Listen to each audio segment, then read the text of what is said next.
So good evening all. Just a second.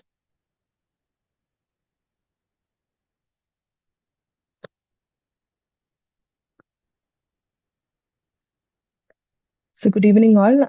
I'm Sandra Liz Simon. I'll be the TA for your course. So yeah, please mute yourself. So this will be the live session for the course Matlab Programming for Numerical Computation. So every Friday, 6 to 8 p.m., we'll have this live problem solving session, and I'll be the one handling it. So as I introduced myself, I'm Sandra Liz Simon. I'm a PhD student at IIT Kanpur. So let me just give you a brief of how the session is going to be.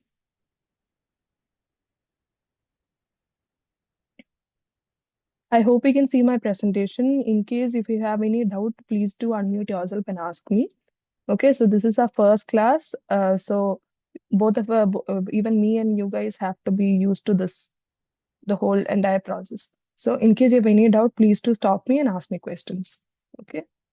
So as I said, the course name is Matlab Program for Numerical Computation, and it's taken by Professor Niket from IIT Madras.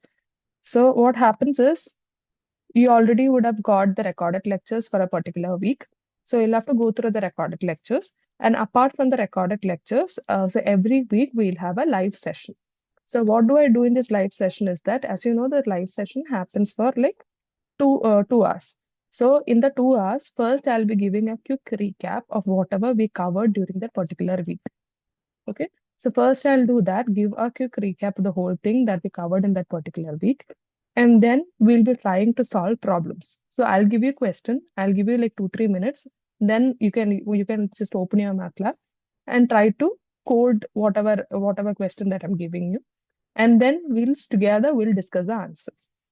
Okay, so this will be a practice session for you. So I've taken this NPTEL sessions in the previous years also. So from that, I'm just telling you as an advice, please always keep your MATLAB handy with you and try to solve the problems along with the session. Okay, because you after this session is a recorded lecture.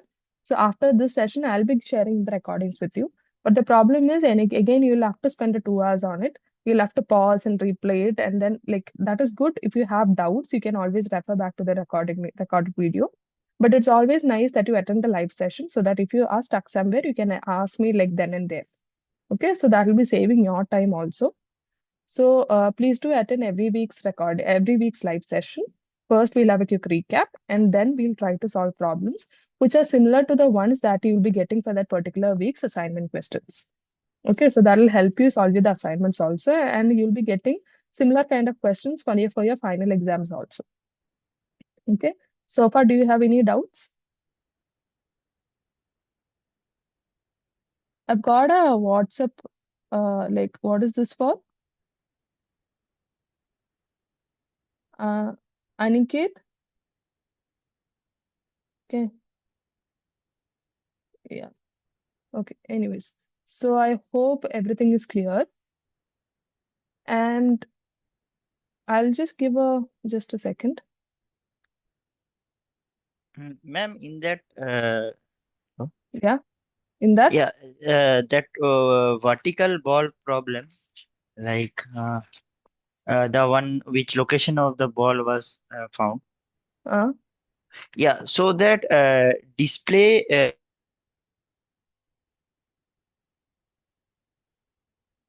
sorry, I can't hear you. Are others able to hear him?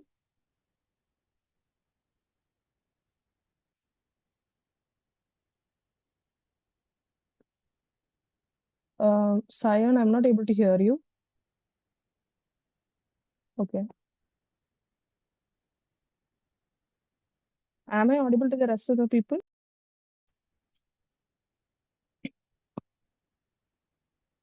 Sorry, there was like a bad internet connection. Are you guys able to hear me right now?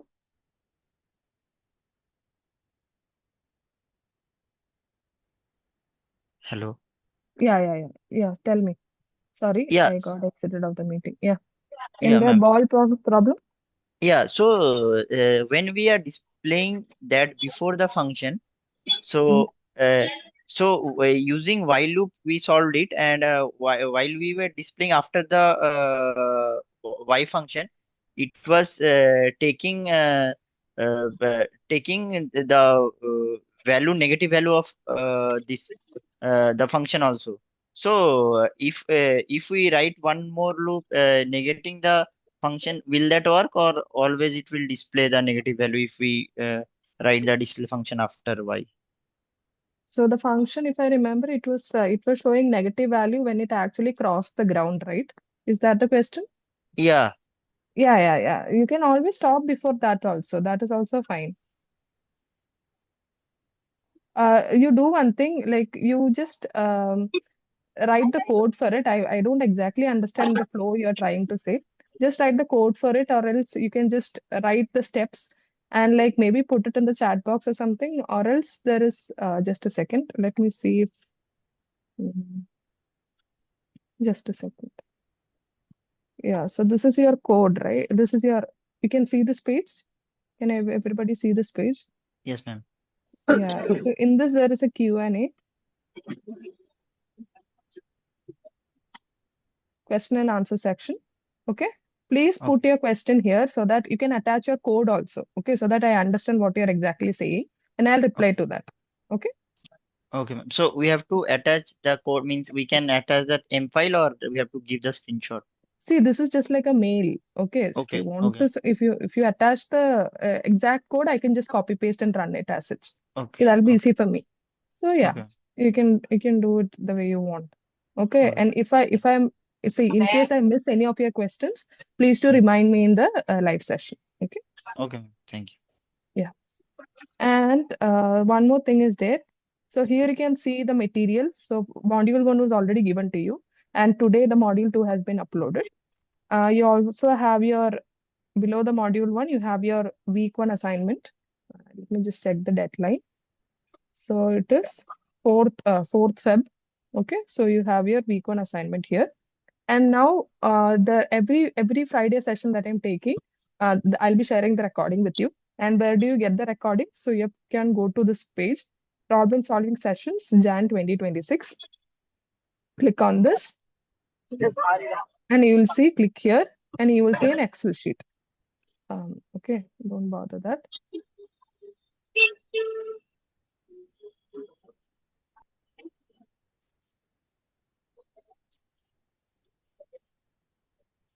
Yeah, so this is the Excel sheet. I'll be sharing in YouTube. I'll be uploading this video in YouTube and I'll be uploading the YouTube link here. And also the PPTs that I'm showing you, that also will be uploaded here.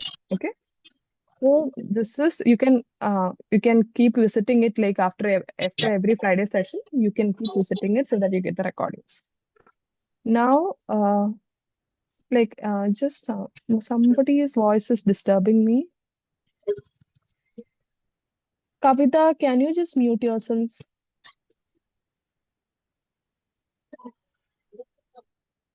Okay. Please, guys, if you don't have any questions, please mute yourself. Otherwise, it will be disturbing the whole class. So that's it. That's a brief introduction. So what I'll do is I'll quickly go to MATLAB. I'll give a quick intro to the MATLAB because I don't think like everybody that is present in the class would have known MATLAB already. So I'll just basically start from the MATLAB basics. So this week we'll be covering MATLAB basics. So I'll start sharing MATLAB for you.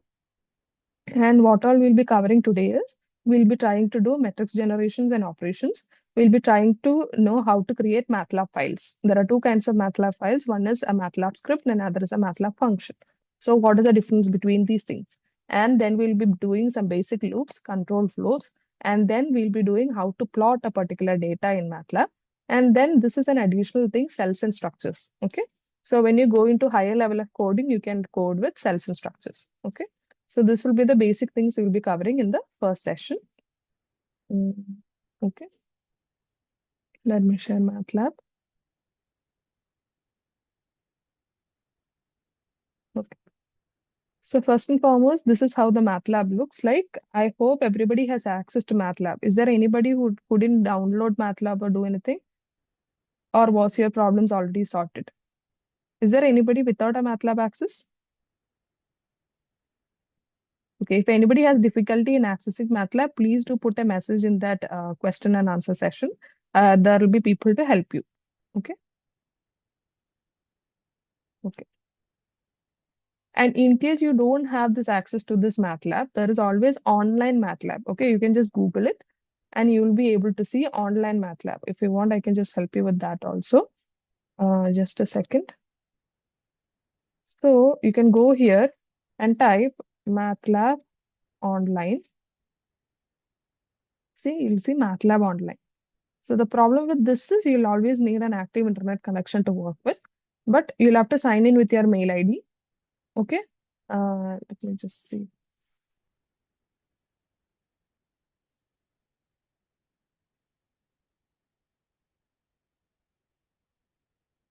Will it work? Okay. So this is complicated, but anyways, you can sign in with your any mail ID and you'll be getting a similar window to MATLAB, just that it will require active internet connection. Okay. Now going back to the MATLAB window. So whenever you're working with a particular, when you start working with MATLAB, first create a folder. And what you have to do is you have to open the folder here. So this gives the path you're working with currently. So currently I'm working in desktop. I have a file called as Introduction to MATLAB, and then there is week one. So this is a folder week one. So this shows the path you're working with, and this shows the contents of that particular folder. Okay. Now we have all the home plots and apps and everything. So this is the menu bar you have, and then you have the command window. So this white space you see is a command window. Here you can use just like a calculator. So MATLAB is basically it's like an advanced kind of calculator. So if you want to like calculate anything, you can just type 1 plus 2, you get the answer 3. 1 multiplied by 9 multiplied by 10. You will get the answer. So you can use this command window as a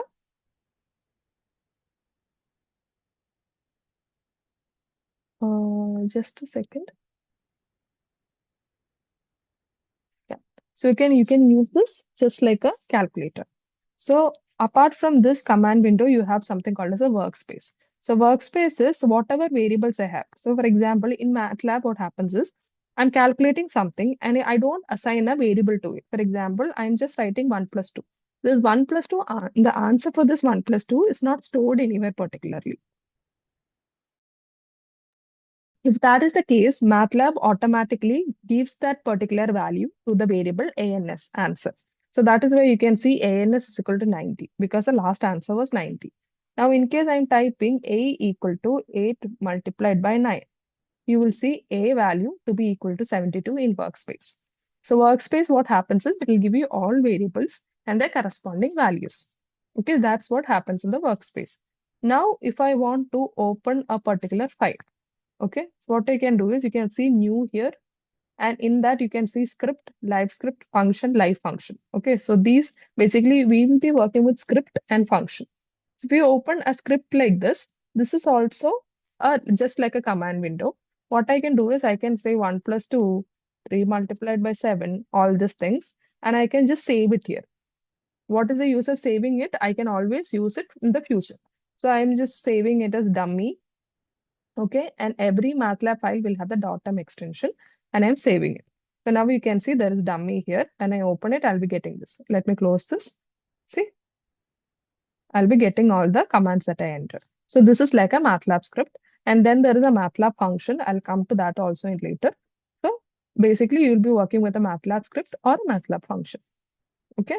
Then what I have is you have some basic MATLAB commands. If you type clear, okay, your workspace will be cleared. So you can see the workspace here. When I type clear, you will see the workspace being cleared. Next is I have a function which is called a CLC. When I type CLC, the command window will be cleared. See? So these are the basic MATLAB commands, clear, CLC, and stuff like that. So now let us work. I've already created a MATLAB script here to help you with the basic MATLAB commands. We'll go through it one by one so that we learn about like vectors, matrices, and everything. Okay. So in case if I'm going fast, let's just let me know. Okay. If you guys want me to slow down, please do let me know. You can just put it in the chat box or just unmute yourself and like say it out. So In MATLAB, we'll be basically working with matrices and vectors, matrices, and everything. Okay, that's what makes our calculation so much easier. So the first important thing is you should know how the vector works, how to enter a vector, how to work with a vector. All these things should be known to you. Okay. So there are two kinds of vector. It's either a column vector or a row vector. What do you mean by a vector? It means it has a single dimension. That is, it is either a row or a column. Okay. So if you want to enter a simple row vector in MATLAB, you always start with a square bracket. Every vector, every matrix has to start with a square bracket. Okay. And if you separate your entries by space or comma, then it becomes a row vector. If you're separating your entries by a semicolon, it becomes a column vector. Okay, so that's the difference here. So what happens is this is my script, sorry, this is my function. We'll talk about function later. Okay, whenever I want to write a comment in my code, why do we write comment? That is when in future when I'm coming back, I know like what are the codes that I wrote. Okay, it'll be easy for me to understand the codes I've written. So these are comments. These comments are not executed by your MATLAB. It is just for your understanding. Okay. Whenever you want to write a comment, you put this percentage simple and then you write it. Okay. So this green thing that you see is a comment and that will not be executed by MATLAB. That is only for your readability. Next is if I put 2% simple, it will draw a blue line here. So this is meant by a section. Okay, so whenever you want to separate your code, if you want to write your code like in beautifully or like if you want it to be like simpler for your understanding, you can write your codes in sections. So how do you make sections? Always put a, so for example, if I do here, okay, I'm putting a, sorry, double percentage sign here. See, this becomes a section. Now, what is the advantage of creating sections? You can just click somewhere in the section and you can see this run section here. You can just run this section alone. Okay. Another thing is if you want to run certain commands, just select it. Okay. Click on it and you will see evaluate selection on the command window. Okay. So this will help you when you're debugging a code. Okay. Whenever you don't want the whole code to run, but only like certain lines of the code to run, you can just select it and click on it and evaluate selection on the command window. Or else you can divide it into sections and run each section using this run section. Okay. So now first I'm just selecting it and I'm evaluating this. So what happens? This becomes a row vector. Everything is in a single row. And now this here the entries are separated by semicolon. Now when I evaluate it, I'll be getting an entire column. Okay, that is, it is be vertically arranged. Now how to take a transpose? What do you mean by a transpose? Transpose means if a transpose of a row vector is a column vector, transpose of a column vector is a row vector. For taking transpose, this is a simple that you put. Okay, so we here, if you see, it's a row vector. When I put V and this apostrophe simple, it becomes a column vector. So this is like a transpose of a matrix. Transpose of a matrix or a vector, whichever you want to transpose, this is a symbol that you have to use. So now you've talked about one-dimensional things. That is, vectors are always one-dimensional. Now let us go to a higher dimensional. That is two-dimensional. That is when you have both rows and vectors, what rows and columns, what do you call it? You call it as a matrix. So how do you enter a matrix? For entering a matrix, the name of a matrix, I'm giving it as A equal to, I have to always start with a square bracket. Yes.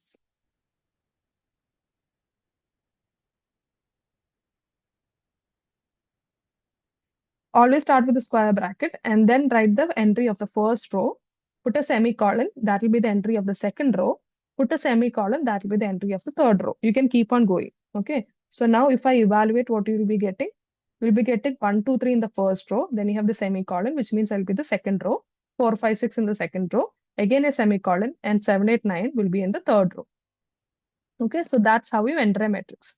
So now once you have entered a matrix, if you want to access one particular entry of a matrix, how do you do? Okay, while defining a matrix, always use square brackets. But after definition, if you want to use the matrix, always use a round bracket. Okay, and in the round bracket, what do you give? You have to give, if I want to access this number 6, okay, for that I have to give the row number first and the column number of this entry. So this is what? This is second row, third column, right? So I give A round bracket, it is the second row and the third column, right? I get the entry 6. Okay, so when you're accessing a particular element, always use a round bracket. First, you first type the row number, comma, the column number. Okay, so if I type A 2, comma 1, I'll be getting the second row, first column, that is number 4. Now, if I want to substitute that particular value into something else, for example, I am saying A. So first, what is A? A is this, okay? Just a second. So this is my A matrix. Now I'm selecting this and I'm typing A33 should be 0. That is, the third row, third column should be 0. So now instead of 9, it got overwritten to 0. Any questions?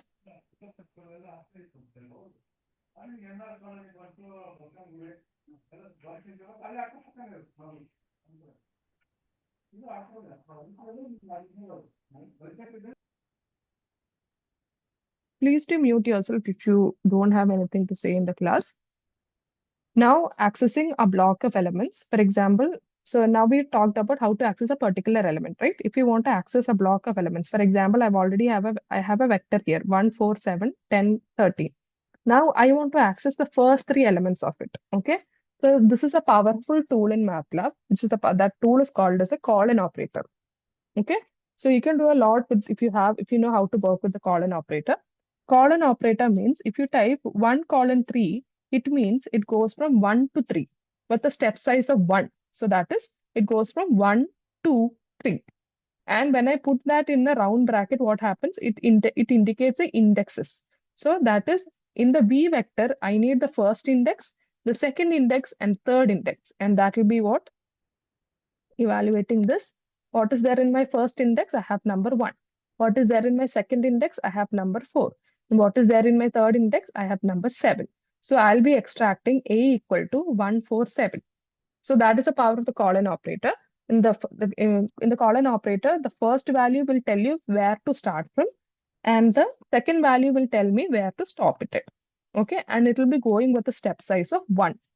And when you put that in the round bracket, it will indicate the indexes that you want to access. Now, the next is 3 semicolon end. When do you use this? You know it has to start from the third index, but for some reason you don't know how long the vector is. Okay, it could be 10 or 15, you have no idea. So you can use this command end. What happens is it starts from the third index to whatever the last index is. Okay, so basically if you type, if I'm evaluating this selection, I'll be getting, sorry, I didn't select it properly. Okay, I'll be getting third index to the last index, that is 7, 10, and 13. Now, if I want to make this a column vector, there's another way to do it. Okay, this is the V in the brackets, just put the colon, it will be converted into a column vector. Okay, now what will be the answer for this? V1 to end. It means it will start from the first index to the last index. Basically, I'll be getting V itself. Oh, sorry. I'll be getting 1, 4, 7, 10, 13. Okay, so this is one way to use the colon operator. Another way to use the colon operator is, right now I said, in colon operator, you have the first number indicating your first index and the last number indicating the last index. Okay, and it separates by a step size of 1. But what if I want a different step size? Like I want the right to decide what the step size is. Then what you can do is you can define it like this. Okay, 0 colon 0.1 colon 5. This means I go from 0 to 5 with the step size of 0.1. Whatever you give in the middle is the step size. And remember, this is not given in round brackets. So this indicates a vector. Okay, this will be a vector. I'll just run and show it to you. So basically, x is a vector. It starts from 0, then 0.1 step size. It will be 0.1. It goes 0.2, 0.3, 0.4, 0.5 till it reaches 5. So if you see here what x is, you can see x is a vector and it has 51 entries, which goes from 1 to 5, and it has a step size of 0.1. Okay, so that is how colon operator works. So this, like this, you can like create a lot of vectors and matrices. Now you see this is a matrix here. Okay, we've already seen this matrix before. Now what if I want to access a particular row and a particular column? Okay, when I write like this, A 2 comma colon, what does it mean? 2, obviously it means the second row, but here in the columns position, I have just typed colon here. There is no number. So it means it will be the second row, and this will give me all the columns. Okay, so if I type here like this, so this is a second row, and it gave me column 1, column 2, and column 3. That is 4, 5, and 6. Now what will be this? So here you can see colon operator is near the row position. So this will give me all rows, but 2 to 3 columns. So basically, if I run this command, I'll be getting all rows, but second and third column. So 2, 5, 8, 3, 6, 9. See, that's how I work with colon operator. Now, if I want to delete, so I'm telling all rows, but the second column has to be a null matrix. Null matrix means there should not be a matrix there. Okay. So now when I run this, what happens is, this was my A. Okay. In that, the second column second column has to be null. Basically, the second column will be deleted. So I'll just get 147 and 369. See, 147 and 369. Is this clear? Any doubts so far?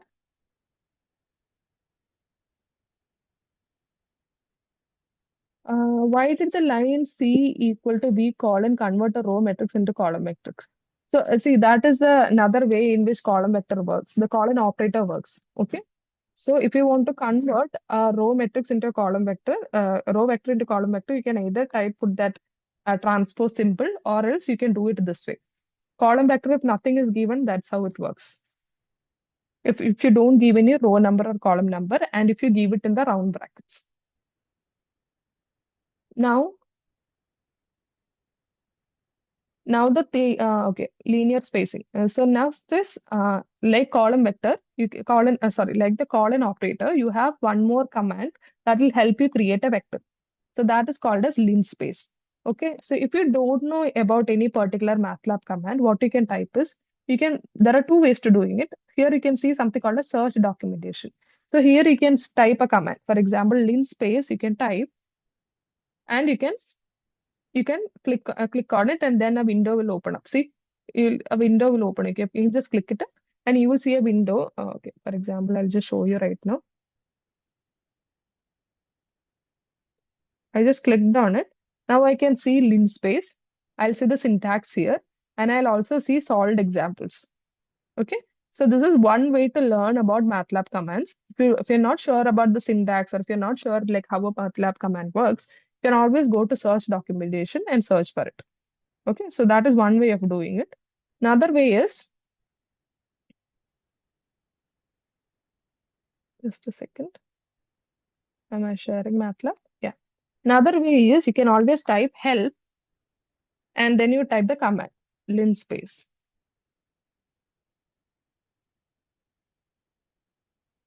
Okay, so then here MATLAB will give you how it works.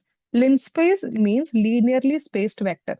For example, if you're giving linspace, and in the bracket, if you're giving x1, x2, it will generate a row vector of 100 linearly equally spaced points between x1 and x2.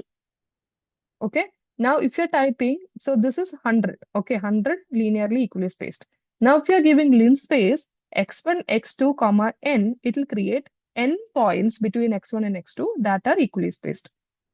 Okay. So what happens is, sometimes there will be a question for you, between 100 and 200, generate like, sorry, it will not be, so between 100 and, between 100 and 200, generate like 10 equally spaced points. Okay, then you don't want to like 10 or like 25 or 23 equally spaced points. You don't have to sit and calculate what the differences should be between each of the entry. That is automatically calculated by MATLAB. So you have to just give the starting number and the ending number, and how many points you need between these numbers. Okay, so for example, I'll show you. I have to generate value from 0 to 2 pi, and I should create 101 entries. So what happens is, I'll just run this, and theta, you can see here, theta has 101 entries here. See, this goes from 0 to 2 pi. If you go back, you'll see 2 pi is something close to 6.2832. So this is how the linspace works. And remember, it will automatically create a row vector. If you want a column vector, you have to put a transpose symbol here. Then it will generate a column vector for you. Now talking about dimensions. So if you have a matrix like this, Okay. And if you want to know, so there is some random matrix and you want to know what the size of the matrix is. What do you mean by size? You need to know what is the number of rows and what is the number of columns. Okay. If you need to know that in MATLAB, there's an inbuilt command which is called as size. You have to just type size and in the bracket, you have to give the name of the matrix. It will tell you the first entry will tell you the row number and the second entry will tell you the column number. So it's basically a 3 by 3 matrix. Okay. Now another thing is right now these two answers are saved in the variable ANS. But what if you want to use that value, that is number of row number and number of column numbers in the future in your code, you can just save it into particular variable. That is, you can write bracket m comma n is equal to size A. This means the answer of size A give you 3 and 3, right? This 3 will be saved in the variable m and this 3 will, sorry, the second 3 will be saved in the variable n. For example, if I run and show you here, you'll see here m is equal to 3, n is equal to 3. Okay, likewise, you can save it also. Now, if you want to know just the row number and just the row number or just the column number, you don't want to know both the row and column number, you can type size a comma 1 means it will give you the first dimension. The first dimension is always a row, okay, row number. So for example, here, okay, this will give you C is equal to the number of rows and a comma 2 means it will give you the column number. That is the second dimension. So this will give you the column number, row number and column number. This is how you work with the command size. Next is concatenating matrices. That is, if you have like multiple matrices, you want to cut and paste that matrices together. For example, I have a matrix like this. Okay. Now what I have to do is, just like this, I want a 3 by 3 matrix this side. I want a 3 by 3 matrix to be pasted here, and I want a 3 by 3 matrix to be pasted here. Okay. Imagine that I'm creating a matrix like this. Let C be equal to 10 multiplied by A. Okay. Now I have like two matrices here, A and C. I want to keep A here and I want C to be placed here. Okay. Basically, I want the A matrices to be here and just adjacent to it, I want the C matrix. Okay. And if you know, this has been placed in the row dimension, right? This is along the row dimension. So what do? I have to just type. Now let my new matrix be named as M.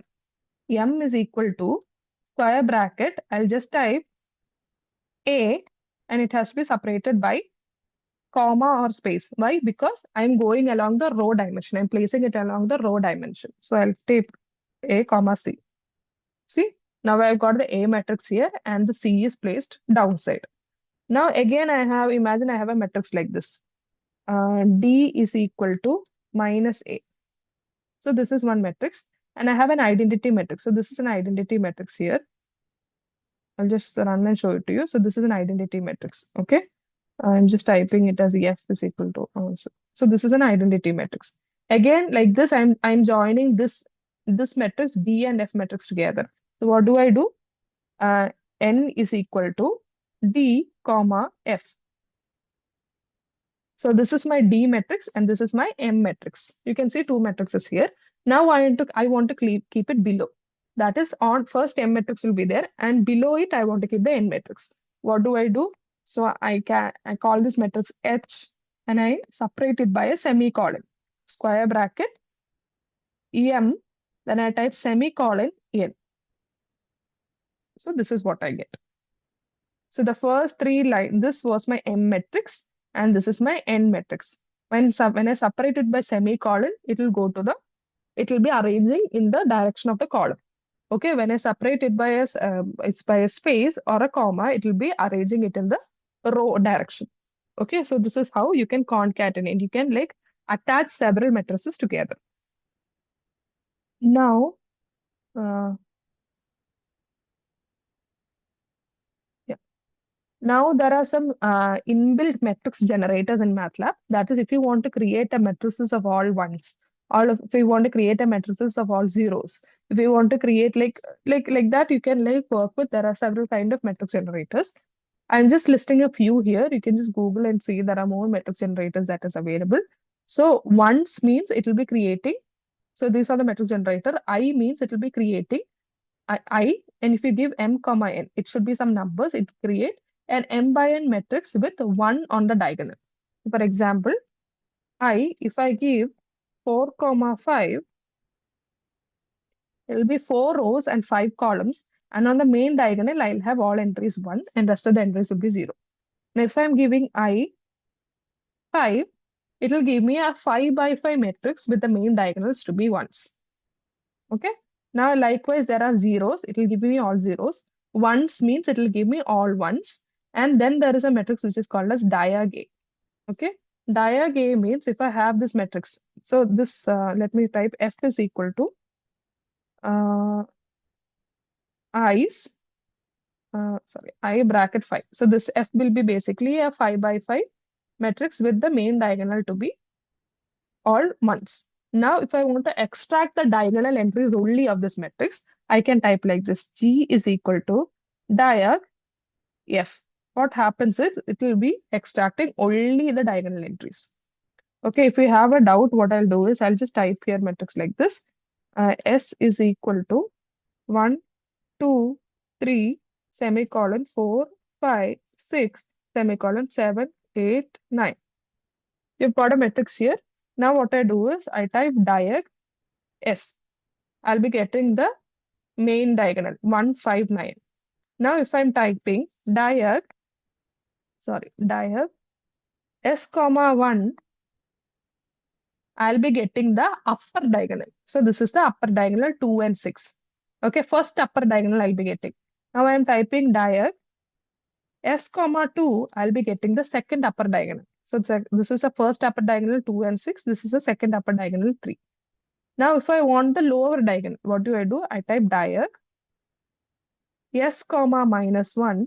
I get the lower diagonal. That is 4 and 8. If I give S comma minus 2, I'll be getting the second lower diagonal, 7. Is this clear how this diag command works?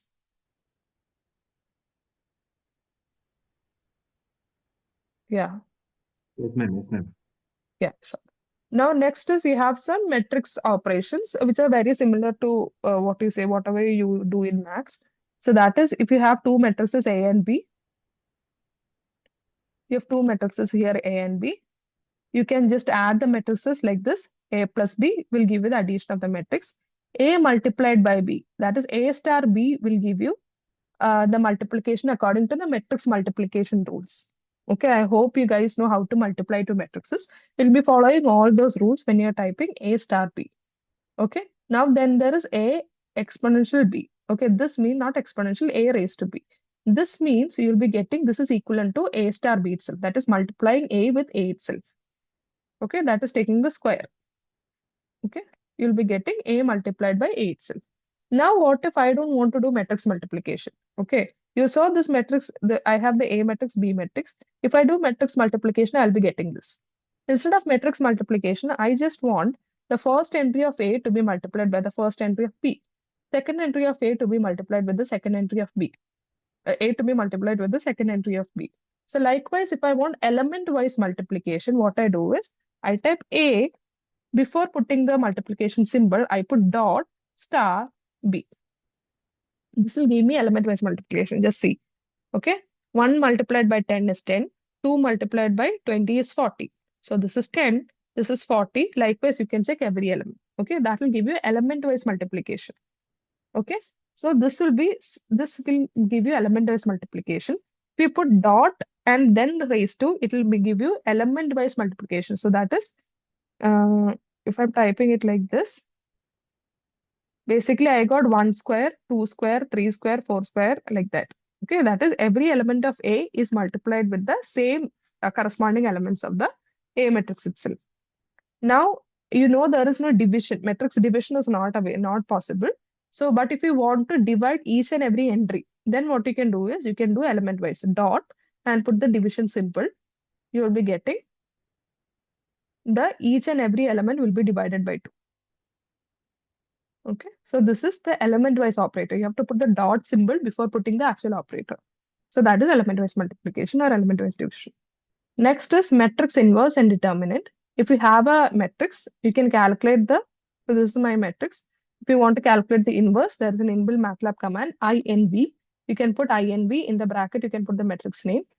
It will calculate the inverse for you. Now, if you want to calculate the determinant, the command is DET. In the bracket, put the matrix name. You will be getting the determinant of the matrix. Okay. Now, if you have a vector like this, these are some inbuilt MATLAB commands. If you want to calculate the sum, this function is sum and the name of the vector, it will calculate the sum for you. Okay. Now, if you want to calculate the cumulative sum, then this is the command for it. So now what happens is 1, 1 plus 2, 3, 3 plus 2, 5. So, sorry, 1 plus 2, 3 and 3 plus 3, 6. So that will become 1, 3 and 6. Similarly, if you want to calculate the product of everything, it is prod. Okay, so that will be 3 multiplied by 2 multiplied by 1, which is 6. And if you want to calculate the cumulative product, this is the command. Okay, so that is 1. 1 multiplied by 2 is 2 and 2 multiplied by 3 is 6. So 1, 2 and 6. So this is sum and product commands. Now, if you want to calculate the rank of a matrix. So before that, let me just show you something.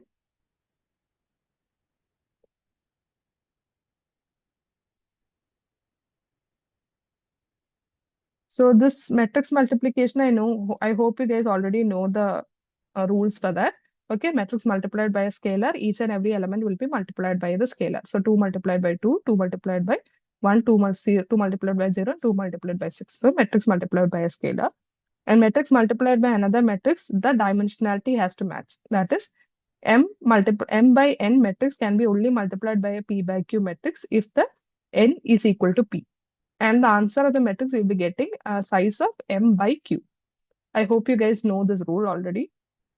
Now, if you want to know what's the rank of a matrix, rank of a matrix refers to the linearly independent row or column that is available in the matrix. For example, you can see a matrix here, 1, 2, 3, 3, 6, 9. If you can see the second row is actually a multiple of the first row. That is, if you multiply the first row by 3, you'll be getting the second row. So this is dependent on this. So the only the number of independent row is just 1. So the rank is equal to 1. If you take the second matrix, you can see our rank, the row 3 is actually the sum of the 2 rows. Okay, so this is dependent on these 2 entries. So the number of independent row is just this row and this row. So rank is 2. Now again, you can write here row a function of both. Can you guys hear me? Okay. So now you can see R3 can be written as a function of both R1 and R2. Here again, the independent row is just R1 and R2. So rank is equal to 1. So now this is an identity matrix. In this identity matrix, you can never write a row as a function of other rows, or you can never write a column as a function of other columns. So always a rank will be rank equal to what is the number of rows and what is the number of columns. So that is equal to 3. So that is about rank of a matrix. And this is how you take the submatrices. Okay, submatrix means if you want to extract a small part of the matrix, you can always give the indexes. Let me see if I have any examples. I'll show you some submatrices examples are there. So, for example, if this is a matrix A1,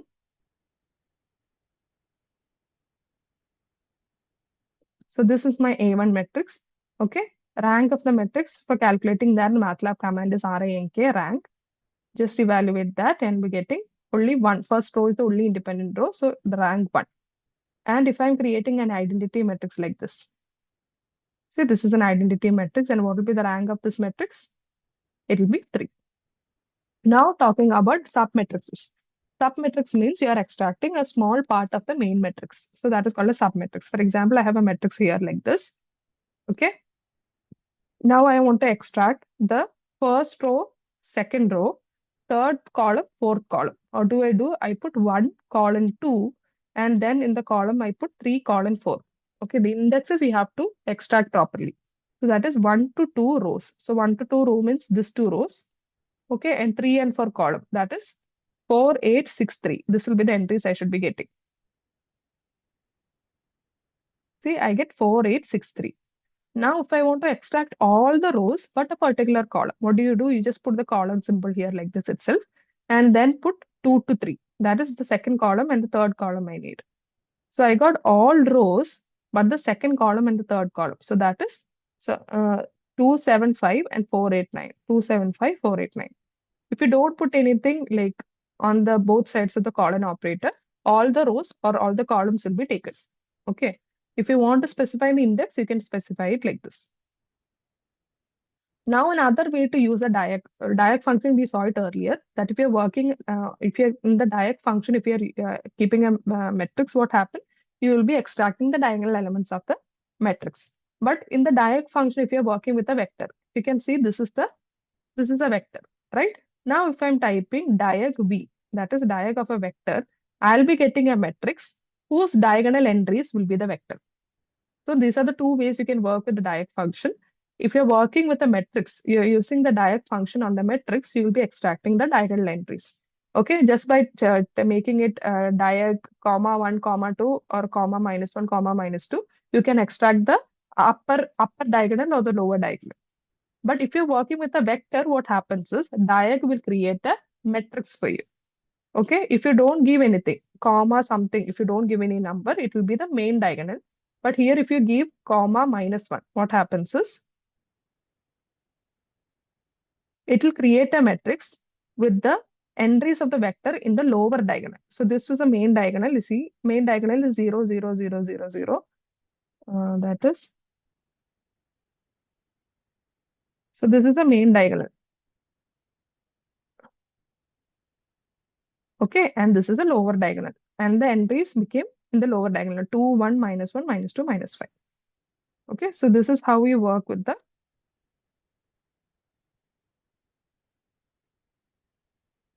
Okay, so this is how we work with the diag function. Okay. Now there are some examples. You can go visit it.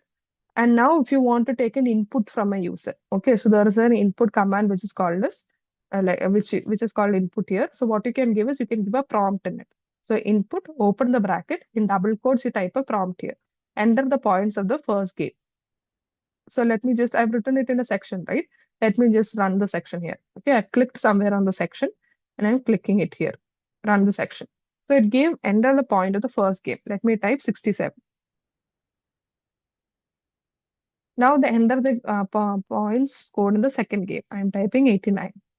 And enter the points scored in the third game. I am typing 45. What happens is an average has been calculated. Average is equal to this variable, game 1, game 2, game 3 divided by 3. And this is an output function. Okay, display. You can type whatever you want here as a prompt here, and not as a prompt, as a string vector. And display always takes string as an input. Okay, so this is already a string. Okay, but you know this average number, this is a number, not a string value. So you have to convert the number to a string. For doing that, you have an inbuilt Matlab function num to str. Okay, so in num to str, in the bracket, you have to just give the numeric data. It will be converted into a string for you. Okay, and then you put that together in the display command. So that is when you get the average score is the number, this thing, 67 was converted into a string, and that is why it got printed. Any doubts?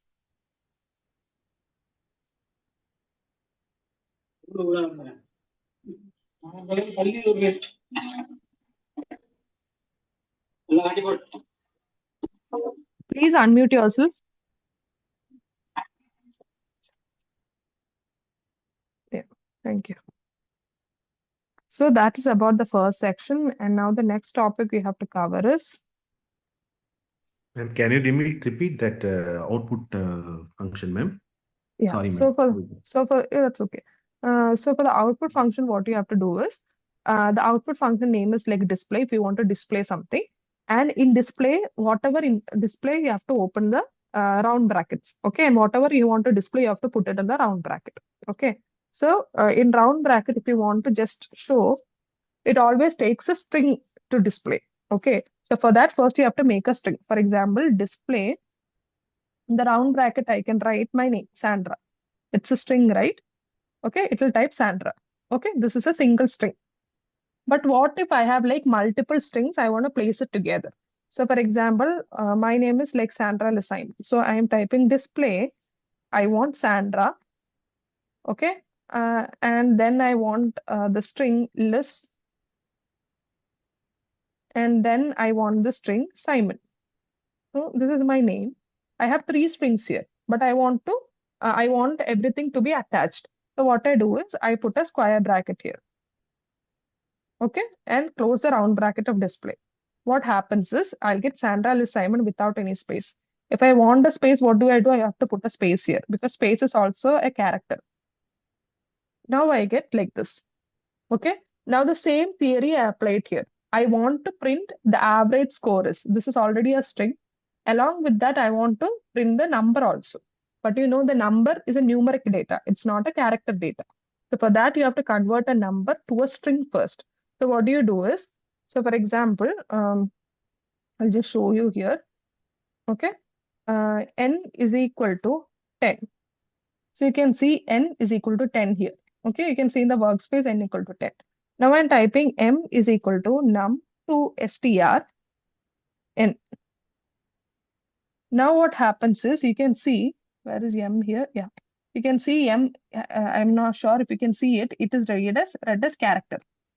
Okay, and you can see the same 10 is in quotes right now, which means here 10 is not a numeric data. It's a string data right now. Now I want to keep this together. So what do? I open a square bracket. I type the first string, comma, the second string. I close the square bracket. Now the entire thing will be printed for me. The average score is, this was my first string, and this is a numeric data converted into a character, and that got printed. Any doubt? Thank you, ma'am. Thank you, ma'am. Understood, Yeah. ma'am.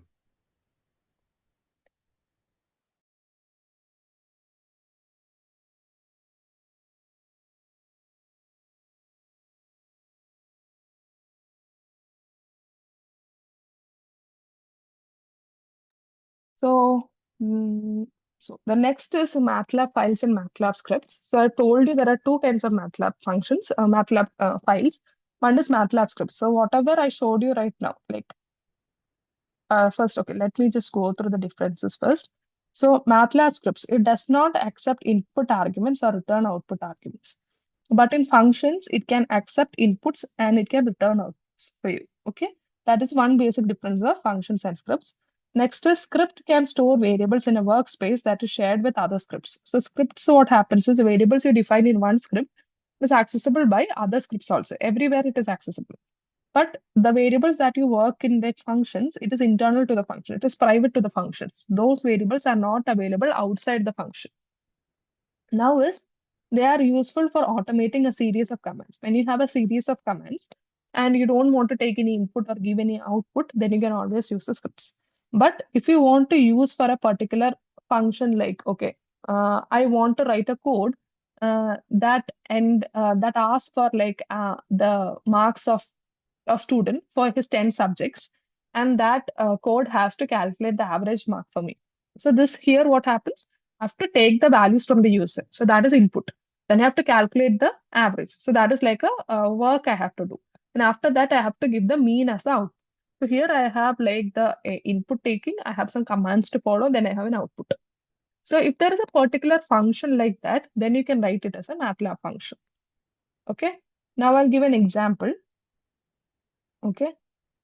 A MATLAB script means you can just open a file like this and you can write 1 plus 2 is equal to 1 plus 2, and you can type like maybe some multiplication numbers and save it. Okay, just like I saved let me just open the dummy itself. Okay, just like I opened like this. Now, next time I want to run this, let me just clear all this, it's cluttered. Okay, next time I want to run it, I just open the MATLAB file and I just click on run here, it will be run here. Okay, answer is 3, answer is 21. So the MATLAB script is pretty simple and you can see the variables being shown in the workspace. Now, MATLAB function means it has some format in which you have to write. I'll just show you that. Help function.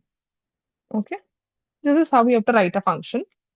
New functions to be added in MATLAB. This is syntax. Okay, it always starts with the keyword function. This is how the MATLAB identifies that you're writing. Okay, then it starts with a square bracket, which will have the outputs that you are getting from the function. So basically, this code will give me mean and standard deviation as output. And this is the name of my function. Okay, the name of my function is stat. And in this round brackets, I write x. X is the input of the function. So this is a format. This is the keyword with which MATLAB identifies you're writing a function. And whatever you write on this side of the equal to symbol, that will be the output of the function. And next followed by the equal to symbol. And then you have the name of the function. And in the round bracket, whatever you write is the input that you're giving to the function. Okay. Now you've started a function. Then you're doing some calculation. N is equal to length of x. Length of x means it will give you how much and now how many data is there in x. So if x is a 1/10 vector, length will give you 10. There are 10 entries in the x. So that's what the command length gives you. Then I'm calculating the mean. Means sum of x. That is sum of, I can add every entry of x divided by the total number of entries of x. So that is the mean. And this is a formula for calculating standard deviation. What happens is x will be taken by the user. Okay. Mean and standard deviation will be calculated, and this will be stored here in this variable mean and standard deviation. And this will be given as the output. Okay. And one very healthy way of writing a function is you have to always start with the keyword function and you have to terminate it with the end statement. Okay. It's an optional thing, but it's always good that you have the practice of starting a function with function, the name, and then ending it by the end command. So I've written a function here. So this is how the function looks like. I write function. So this is how Matlab identifies it. So this S is my output. If you have multiple output, you have to put it in a square bracket. Okay, you have to put it in a square bracket. Here only one output is there. That is why I'm just typing it as S. Then I have the equal to symbol. My function name is add num. And these are the inputs that I take, A, comma, B. Okay. And I have just calculating S is equal to A plus B, and I end the function. You can see the blue color. Okay, that shows, okay, this is like a set of command.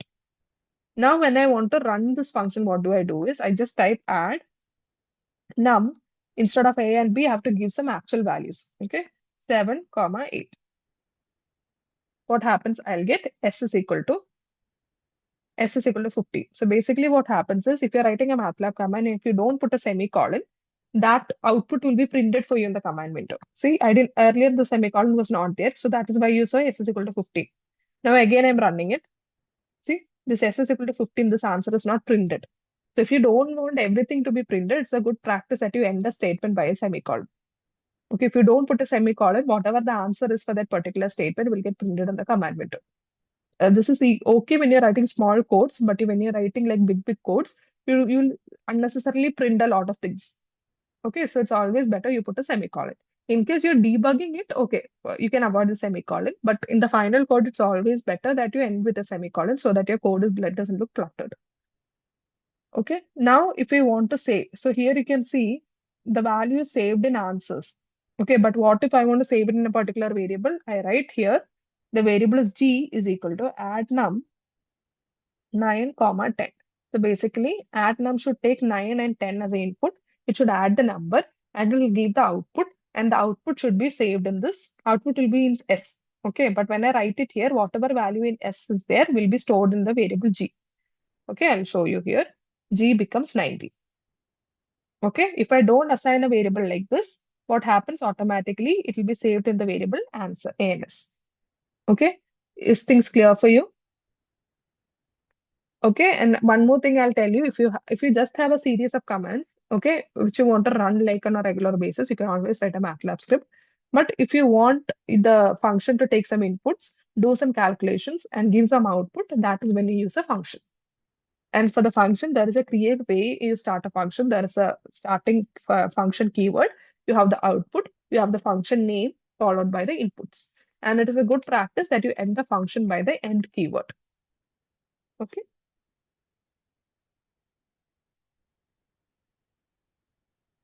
Now let's go to plotting. And before that, I'll just quickly show you some control flows. Just a second. So control flow means if else if statement. You would have seen that if you have learned other coding languages. So I've given a function, I have given a variable like a equal to 2, b equal to 3, c equal to 5. Basically, I have to calculate the discriminant, which is b square minus 4ac. You would have learned it in max.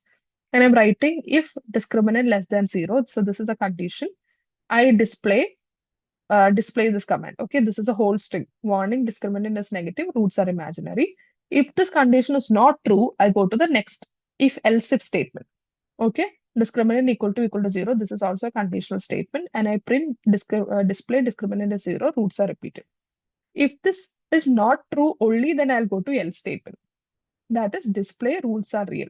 And then I'll end. So every if block has to be ended with an end block. If you have like multiple conditions you have to check, then you can have this else if. You can have multiple else ifs. Okay, you can just stack else ifs. That is completely fine. So here you have F, then you have else if, and finally, if you really need, you can have an else option also. This thing is very similar to other coding languages also. There is no much difference in it. Any doubts in this if else if statements? Uh, okay, proceeding forward, there is a loop also. So there are two kinds of loops. One is a for loop, another is a while loop. When do you use this for loop and while loop? If you have a certain command which you know that you want to repeat it for this many times, if that number of times is known to you already, then you can use a for loop. But in case there are cases you don't know how many times you have to run, but you know there is a certain condition that has to be satisfied. Until then, I have to run it. Okay, if that condition is known to you, then you use a while loop. So I know the loop has to run for 5 times, then I use a for loop. So for example, this is how it starts. For when I have a variable that goes in the loop, so the variable is I, and it has to go from 1 colon 5, which means it has to take the value 1 first, and in the second loop it will take the value 2, in the third loop it will take 3, next 4, and next 5. Basically, I has to go from value 1 to 5. And x is nothing but I multiplied by I. Then I'm saving that value in a vector a. So I means, so basically a1 it will take 1 square, then a2 will take 2 square, then a3 will take 3 square. I'll just run and show it to you. Okay, I'm just selecting the subsection. And see, it will be a1, a2, a3, a4, a5. This is 1 square, 2 square, 3 square, 4 square, 5 square. When I became 5, it stops. I know it has to run for 5 times, then it stops. So this is when your loop, that number is incrementing from 1 to 5. What if you want to decrement the number? That is go from 10 to 1. Okay. If you want to go to 10 to 1, you have to write the colon operator like this. 10 colon. In the difference position, you write the minus. Okay. So it goes from 10 to 1 with a difference of -2. Okay. If you can put -1, -3, whatever you want. And again, you're calculating the square. So it will becomes, first it became 100 square. Now 100 minus 2 is what? 8. 8 square. Then 6 square, 4 square, 2 square. Now 2 minus 2 is 0. So it is beyond one value. Okay. The values, I can only take values between 10 and 1. It can also take values 10 and 1, but it cannot go beyond this number. So it cannot take 0 value. So that is why it ended here. Okay. Now, next, if you have a condition to satisfy, that is when you use a while loop. For example, I've taken initially y value to be 1. If y is less than or equal to 10, then I can do the loop. Okay. So what happens is y value is 1. When y is less than or equal to 10, yeah, 1 is less than or equal to 10, right? The condition is true. So what you type is you take y equal to 3 times y. Okay. So let me just run this. I'll show you then. So y value is 1, you know it has to run. So again, y multiplied by 3. Now y value is 3. Is 3 less than or equal to 10? Yes. Again, it enters into the loop. Now it becomes 9. 3 times 3, 9. Now is again 9 less than 10? Yes, it is. So again, 9 multiplied by 3 is 27. Now y value is 27. And is y less than 27 less than or equal to 10? No, it's not. So loop got exited. Any doubt on this, how this for loop and while loop works?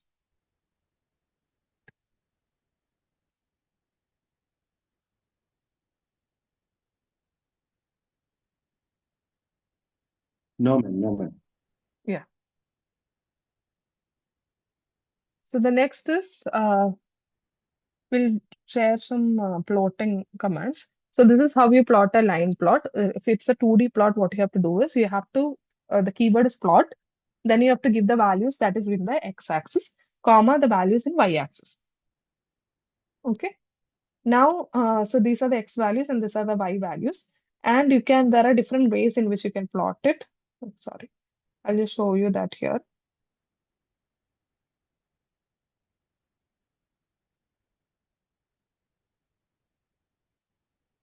Okay. So imagine I have a function, x values are going from 0 to 2 pi. with a difference of pi by 100. Okay, this is how my x values are going. It will be a vector of values. And my y values is sine of each of these values. So it will be sine 0, next is sine pi by 100, so on. Okay. Now, when I want to plot, first I give the x values and then I give the y values. So if I run this,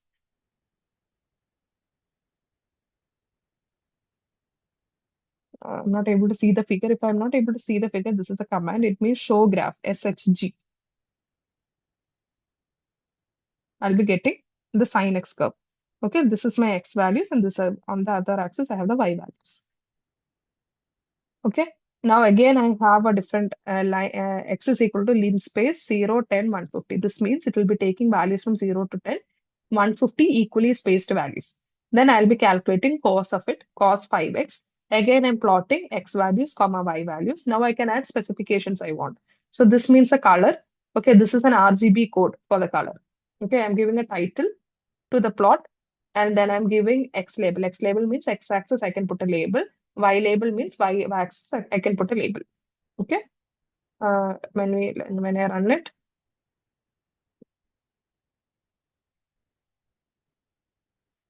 I get a plot like this. Okay, I get a plot like this. I have the X axis, X label, Y label, title, and this is the color that I chose.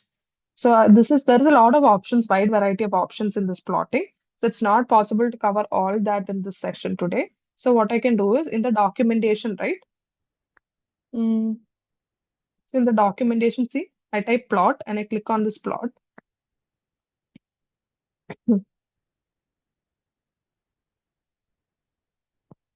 So I get this, how to use this plotting function. So you'll see a lot of examples here. Okay, you'll see a lot of examples, plotting function.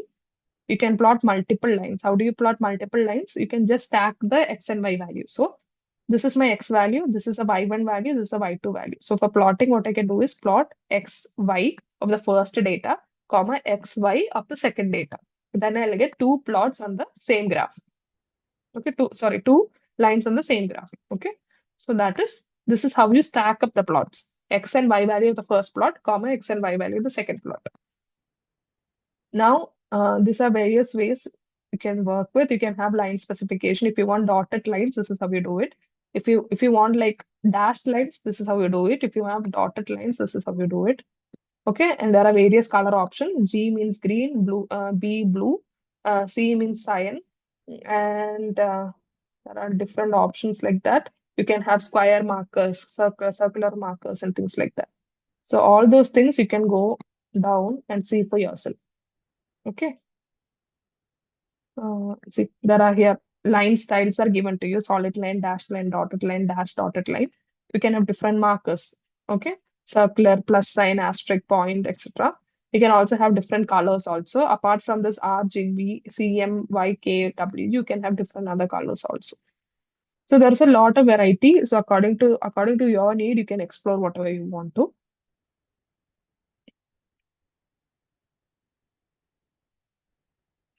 Just a second. Okay. Now, next thing is quickly explaining the cells and structures. You might not be using it very often, but it is good that you know how to use cells and structures. Okay. You know, if you're creating a matrix or a vector, it all has to be of the same data type. Okay. That is, it has to be a numeric vector, or else you can create a string vector also. For example, I can do it like this. Psi, comma, okay, sine, then I can write comma, cos.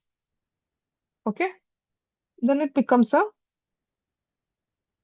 oh, sorry, joint. Um, just a second. Oh God, a comment. Why didn't unable to hear voice break? Is it the same for everybody? Am I audible? Audible to me, ma'am. It's audible to Okay, me. okay, fine, okay, okay. So usually vectors and arrays works with numerical data, right? But if you want to store like the strings, or if you want to store string and numbers, okay, that is when the cells come into play. Cells, what happens is, for example, you have here x value going from -5 to 5 with a step size of 0.1. And I have xs to be equal to sin x's, so that is also a vector, and c to be cos x, that is again will be a vector. Now, when I'm plotting this, I can plot it together. Okay, I have to plot x, then the sin x, x, c. So that will be two lines in the same plot.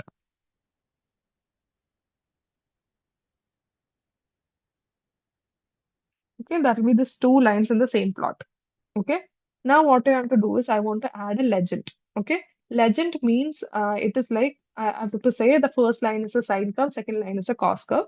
So then you use this. This is a very common place where you use cells. So for defining a cell, what you have to do is you have to use a curly bracket. Okay, for matrices and vectors, you use square bracket. For cells, you have to use a curly bracket. And in the curly bracket, you have to just give your first string name, semicolon, the second string name. Okay, so basically, if I do this, I'll be getting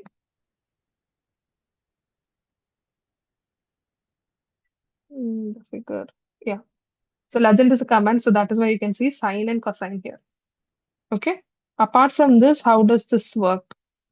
Okay, if I type here L, okay, curly bracket, first is sine, second is cosine means. So you are separated it with the semicolon, right? So it will be a column vector. So I have given two into one cell array. That is two rows and one column.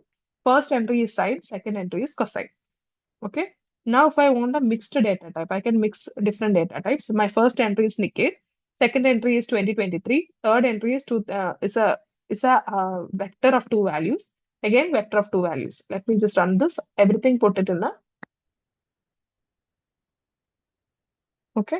And what happens is this is the first entry, Nikkei, and in the same row I am typing 2023. So this is Nikkei. In the same row I have 2023. Again, it is separated by a comma. So this 2601 also comes in the same row. Okay, this is also in the same row. Then I have a semicolon, which means I'm going to the next line. Then I have 1, 2, 3 separated by comma. So it is 1, 2, and 3. I know this is not visible to you. So if you want to see what it is, sorry, not this one. It was saved an answer, right? So this is how it looks like. Nikkei 2023, 26, and 1. This array will be stored here in the third entry. And then I put a semicolon. So that is why I go to the next line. And then 1, 2, 3. Everything was separated by commas. So here, this is a string, this is a number, this is a vector, and these are also numbers. So you are able to mix multiple data types together. Okay, so you can use cells for that also. Remember, it has to be put in between a curly bracket. Okay. Next, the structures. Structures is also a very easy way to store variable values. For example, my name is Sandra. Okay, I'm creating a structure in my name. Okay, I'm telling Sandra is a structure, and I'm writing my max mark is this much. My what do you say? My chemistry mark is this much, and I create a kind of property set for me. Okay. And let me see some other person in the participants. Okay, there is Ajay. So for Ajay also I can write Ajay's max mark is this much, chemistry mark is this much, like that. So if we have a common entity and it has like certain attributes, if you want to give values to that certain attributes, you can give it in structure format. For example, I have a structure named as model param. Okay, and this is how you start a structure. You have the keyword struct, and you have to start a round bracket. Then you have to say instruct A means it has to take the value 1, B it has to take the value 2.5, C has to take the value 0.01, and D has to take 100. Now, if you want to access these variables, what do? You type model param dot A means it will give you 1. Model param dot B means it will give you 2.5. Okay, I'll just run this and show it to you. Okay, this is how it looks like. So when you write this line, it comes model param is a structure and it has like these many fields. In this, A corresponds to 1, B corresponds to 2.5, C is this, and D is this. Now, when I'm accessing model param dot A means it will access this value. I get 1. Model param dot B means I get this value, that is 2.5. Okay, so this is how you can save a set of variables. Okay, now again, I'm saying model param, it's a structure, and A has to be a vector. This is the vector, and B is also a vector. Let me run this. Again, you get model param. A is a 3 by 1 double. So that is, I'll just type here. Okay, click on this model param. See, A has the value 1, 0.2, 0.005, and B has 1, 2 raised to -4. Okay, this can be used for other applications also. When you have like a common like an entity, and when it has a lot of attributes, also you can use structures. Any doubt on this?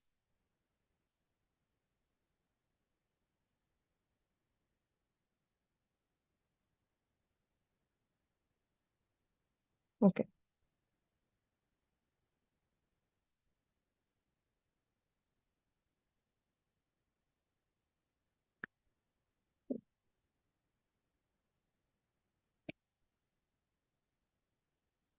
Now what I'll do is I'll give you certain problems, okay, 5 or 6 problems, and I'll give you some time to do it. What you have to do is, if you have MATLAB access, quickly try to code it in MATLAB. If you don't have MATLAB access, what you can do is take a pen and paper and try to write the line of codes for it. Okay, it's very important that you practice. This is a coding course, so basically, it's very important to practice these things. Just by sitting and listening to the class will not help. So take this as a practice time, and I'll show you the first question. Okay, you have to report the values of this. This is a similar kinds of question that you get for assignments. So please try to take your time and try to get the answer. Once you've got the answer, you can put that in the chat box. You don't have to put the answer in the chat box, but still just type done or something in the chat box so that I know that okay, some of you have done it. Okay, and then we'll discuss the answer. Uh, or else what you can do is you can also put the answer in the chat box. That is completely fine. So I know that you have done it correctly. Okay, so if you have done it and if the answer is short and if you can write it in the chat, okay, go with it. Okay, you can write it in the chat box. If it is a big answer, it is fine. You can just type done. Okay, then I'll discuss the answer. So your time starts now.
Yeah, one person has done it. I'm waiting for more people. If you have the answers, you can put it in the chat box also. That is also completely fine. Okay, we'll discuss. I'll give you like 2 3 minutes more. Okay.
Okay, some of you have done it.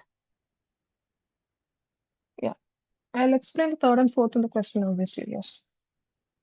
So the first question I'll start explaining. Okay. So now we have a matrix here. The matrix is, yeah, people are still entering the answers. So the matrix is 1, 2, 3, 4, 5 of the matrix here. What you have to do is report the sum. So I have to report the value of this. So this is a Matlab command, sum. Inside the sum, what is the sum I have to calculate? So the A vectors 1 to end. That means this everything comes in the row space where you enter the row, right? So that is 1 to the last row and skip by 2. Okay, so that will be the first row, third row till the last row. So that will be first row, then it will be the third row, and then I don't have like plus 2, I don't have a row here. And the first column, so that will be this. Probably, so it should be 7 minus 3, right? So let me just check.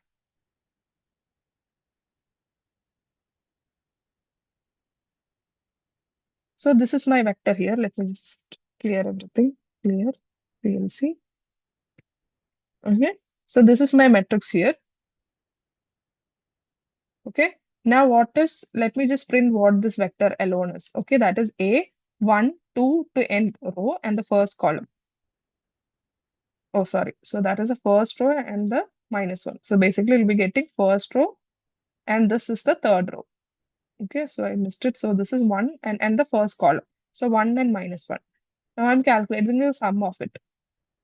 I'll be getting 0. Okay. Yeah, I think most of you got 0. I think it's better you write the answers also. Okay, so that I understand if you're doing it correctly. So just put the message in the message whenever you're putting the chat, just put the answers also. It's okay even if it is wrong. Okay, but I'll have an understanding whether you guys have understood it or not. So that will be the sum. Sum will be 0. Now again, A 1 to 2 and in the column 2 to 4. That is first row and the second row and the second column to the fourth column. So that is this one, right? 2, 3, 4, 1, 3, minus 2. I hope it is that. Let me just run it. Oh, you got it. Yeah, 2, 3, 4, 1, 3, minus 2. And I have to calculate the rank of it. Rank means what? It means the number of independent columns or independent rows. Okay, both these rows are independent to each other. So it is a rank is equal to 2. Okay. Now next is I have to enter okay, next is from the question. Extract the vector indicated by the blue box. So this means I have to extract. So this is a whole matrix, right? I have to extract the value 1, 3, minus 2, and 1. So this is what we call as a submatrix. Okay, from the whole matrix, you want to extract a certain part of it. What do? You have to just give the correct indexes, right? So what is this? This is basically the second row. And which all columns are there? Second column, third column, fourth column, and fifth column. Second row. So in the index, what you have to give? A, open your round bracket. Row number is 2. And what's the column number? Column number is 2, 3, 4, 5. Okay. 2 to 5. Let's see, that's the command.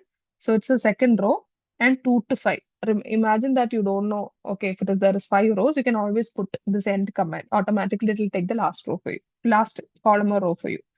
Okay. So you will get 1, 3, minus 2, minus 1. Is this clear for everyone? Anybody having doubts? How did we extract the submatrix? Are you guys clear with this concept right now? Yes, ma'am. Yes, ma'am. Okay. Now then we'll go to the next question. That is extract this, whatever is indicated in the red box. So that is you have to extract minus 1, 0, minus 3, 2. So first let us check what is the row numbers. So this is the third row and the fourth row. Okay, 3 and fourth row. And which are the column numbers? This is the first column and the second column. So basically it has to be A 3, 4. Okay, then 3 A 3 to 4, then 1 to 2, right? So let's see if that is how the code is written. Yeah, it has to be A 3 to 4, comma 1 to 2. You will be getting minus 1, 0, minus 3, 2. Is this clear how we are calculating the submatrix?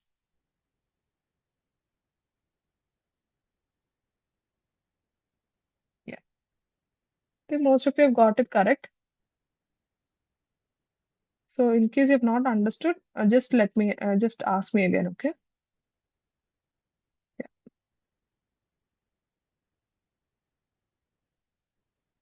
Second answer, what is the second answer? Rank, right? Rank was the second question. Somebody has asked me to repeat it. Rank means number of independent rows and independent columns, okay? So this was the matrix here, okay? Let me just type the extract separately. Okay, so this is the vector, and sorry, this is a matrix, and you want to calculate the rank. Can you write this row as a function of this row? Are they related in some way? No, you can't relate it. Okay, this is separate, this is separate. You can't write second row as a multiple of the first row, second row as a like first row as a like you can never do that. Okay, here it is not related. Are the columns related? No, you can't find a relationship between the numbers in the columns also. If you can't find any relation, rank means it is a number of independent rows or independent columns. So you can see nothing is dependent here. Okay, this first row is independent on its own, and the second row is also independent. So how many independent rows we have? We have two independent rows. Okay, usually we go by row numbers. So we have like two independent rows. So when you type rank, okay, so if you're considering it by column number, it means it has three will be the rank. Okay, whichever is the least, that's what we usually take. Okay, so here row number wise, if you go, that is the least value. So rank is equal to 2. Okay, is that clear?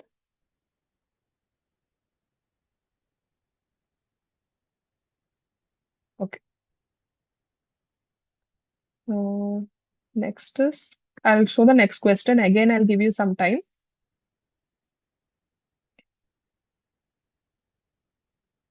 Yeah. So this is the concept of rank again, I've explained. So this is like a plotting function. You have a vector here. T goes from 0 to 4 with a step size of 0.5. And you have to calculate a value, n0 e raised to minus t by tau, where n0 value is a constant, n0 is 1 and tau is equal to 2.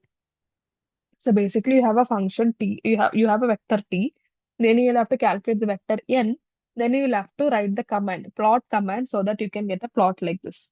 Okay, what all should be there in the plot? It should be like a red line plot with blue circle markers.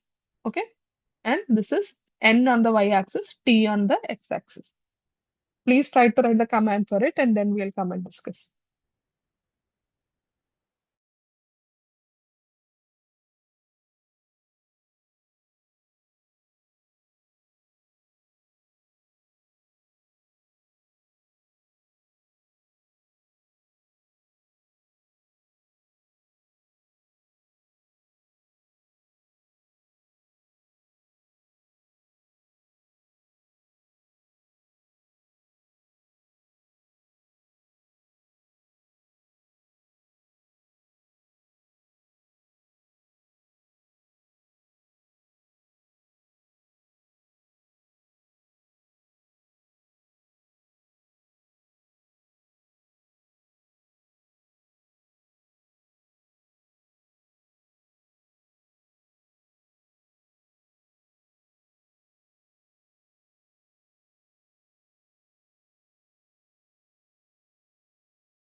Ma'am, ma'am, excuse me, ma'am. Yes. Ma'am, could you help me, ma'am? I'm using Linux, ma'am, Ubuntu version. How to install Matlab for Linux platform, ma'am? Ubuntu version. Oh, I'm not using Linux. Like what you can do is, can you just put this message in that question and answer section? There are people to Okay, actually ma'am. assist for the installation. I'll just Okay, show you ma'am. that. Do you know where the question and answer section is? Yes, ma'am. You have shown it right, ma'am. Yeah, I Right, just ma'am. just just put a message because there is like a separate team that will help you for installation part. Okay. Okay, ma'am. Yeah.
Just a second, you guys can continue. Let me just show the question answer section once again. Okay, sorry. So if you go to the Matlab, here there is a Q&A section, announcements about the course, and then there is a Q&A section. Okay, in this Q&A section, if you go, you'll be getting into a Google form. So you'll be seeing that already people have asked questions regarding inability to create a Matlab account, installing and install. See, a lot of questions have been already raised. So you can just put a question. It's just like a mail. Okay. And there'll be people to assist you. I hope that is clear.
Shall I discuss the answers?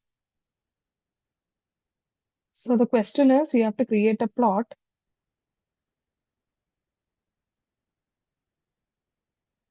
So this is a vector. It goes from 0 to 4 with a step size of 5. Okay.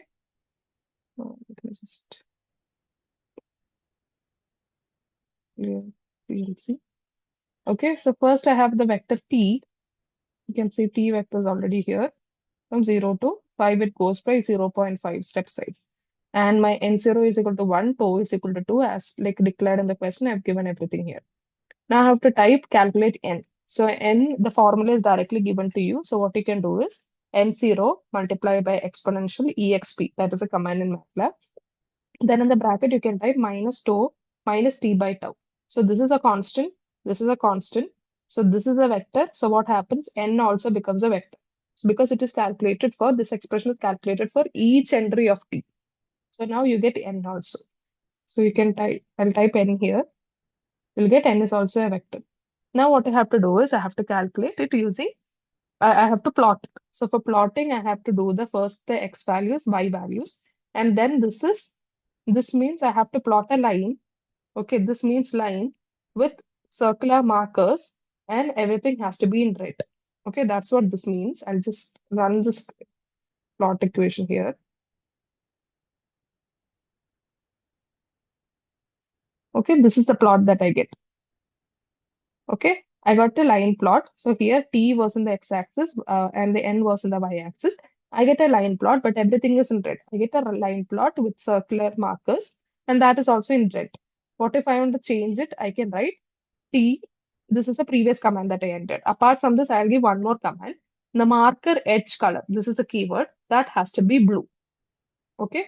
When you run this command, what happens is I get the same plot with a red line and the marker edge was only blue. The rest remain to be red. So this is how you can work with the plot commands. You can like there are several keywords you have to learn, but that will come by practice. Okay. But if you want, you can always go to the document search document section, search for plot, and then you will see examples. Okay. Now moving on to the next question. So there are three vectors here, D1 vector, D2 vector, D3 vectors. Create a matrix D by putting D1 on the main diagonal, D2 on the first upper diagonal, and D3 on the second lower diagonal. This will be a bit tricky. So just think, okay, what you have to do to create a matrix that has these three vectors in the respective positions. I'll discuss the answer soon.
So let me see the comments. Yeah, somebody has given me the answers.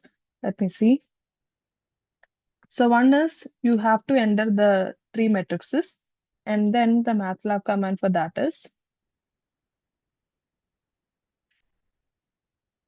So first you have the D1 vector, D2 vector, and D3 vector. So first what you do is, so here it has been said that in the question, it said that D1 should be the main diagonal, D2 to be on the first upper diagonal, and D3 on the second lower diagonal. Okay. So first let me create a matrix. Okay. So this will become, okay, sorry. Let me just clear. See. Okay, so now I got a vector which is having D1 vectors on the first main diagonal. Okay, now I may create a vector where D2 is on the upper diagonal.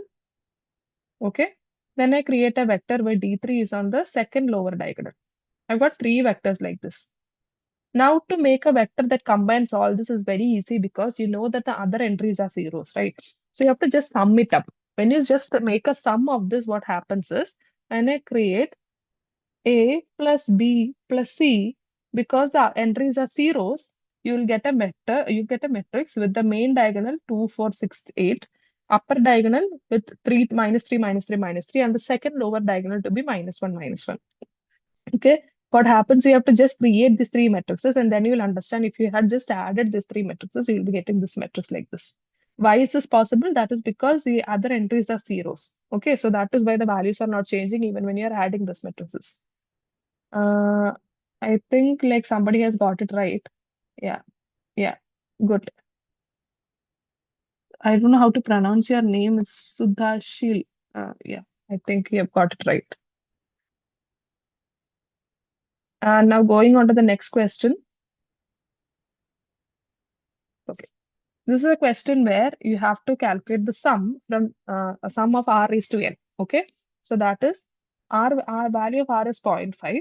So you have to calculate for three cases. When n equal to 20, so n equal to 10, you have to calculate r raised to n from 0 to n. So basically it will be r raised to 0 plus r raised to 1 plus r raised to 2 plus r raised to 3 till n equal to 10.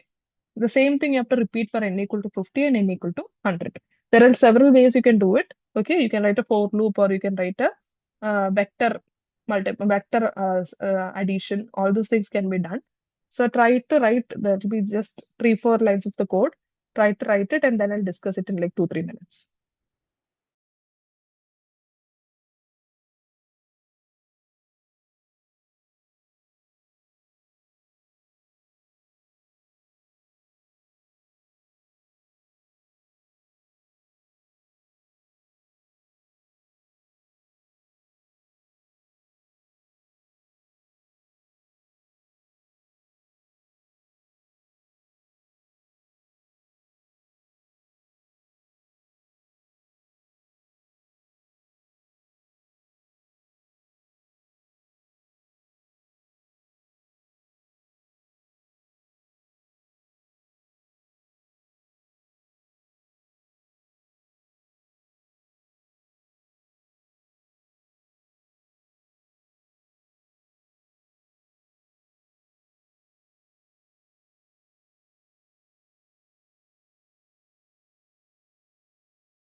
Anybody with answer?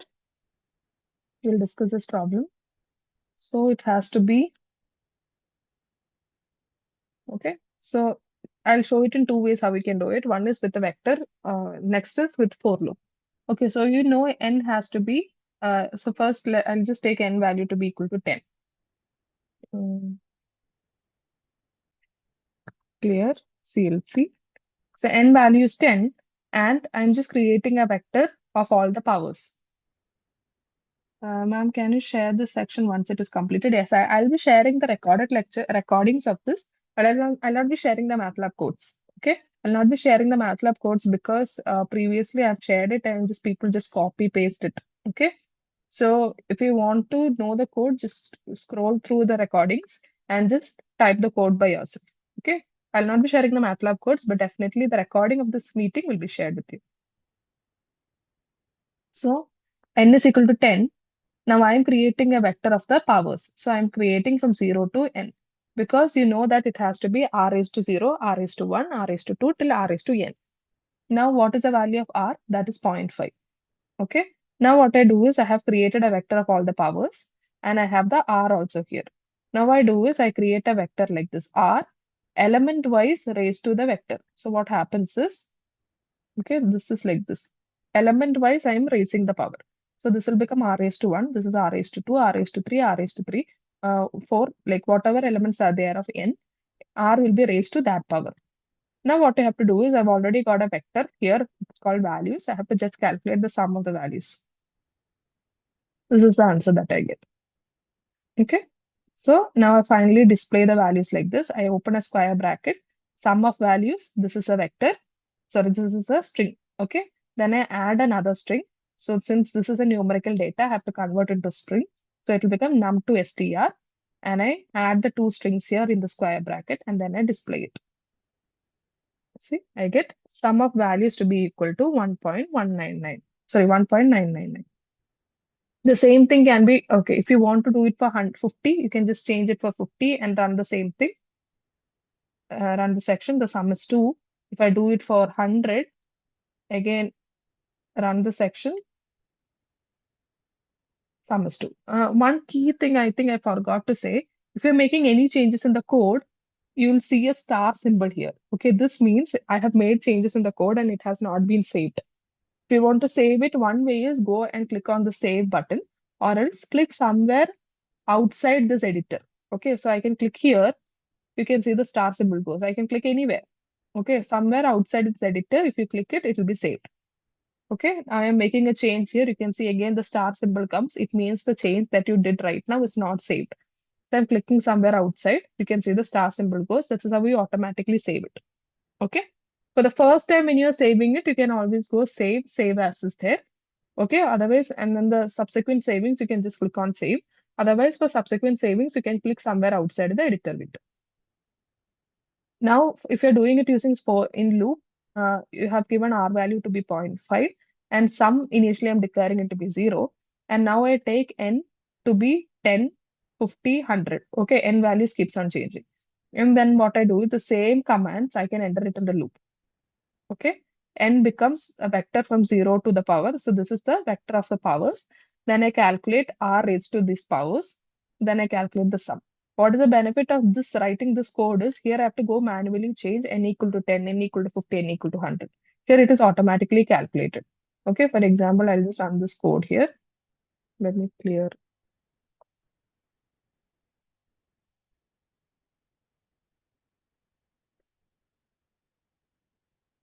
Okay. So what happens? Some values.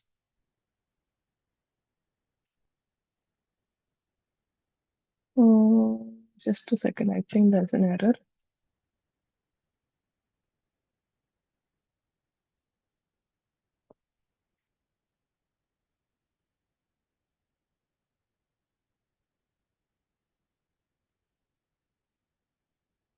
Why is that? Let me just check it 1 second.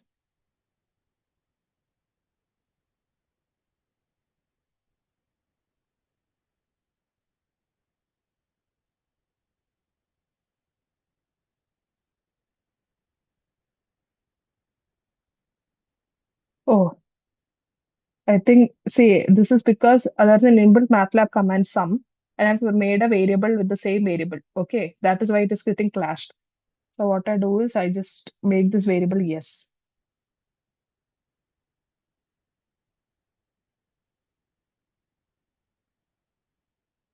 I don't even know why I declared it. I don't think I am using it anywhere. Okay, clear CLC. Okay, and I'm going to run the section. So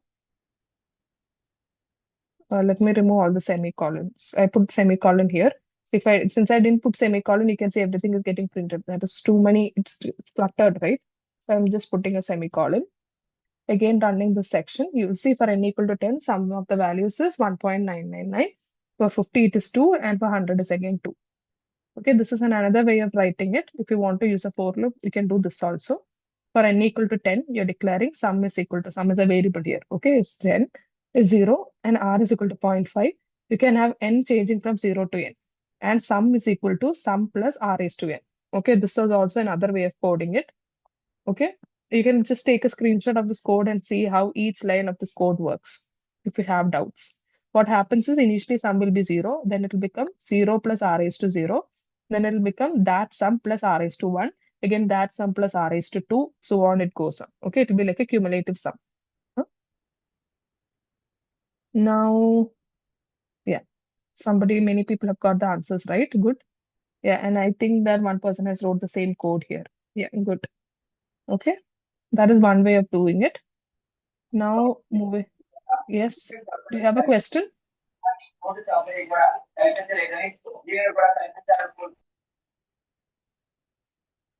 Moving on to the next question. Draw a unit circle with center 0, 0. And also another question is draw a circle with center 1, 2 and radius 2. And hints that I can give you is there is an equation for circle. If radius is given and center point is given, you can always draw a circle as r sine theta, r cos theta. If you remember, just Google it and see how to draw a circle, that equation if you forgot. And then you can draw a circle, just you have to have the x values and y values. And for drawing, you can use a plot function. Okay. So I'll give you 2-3 minutes and then we'll discuss.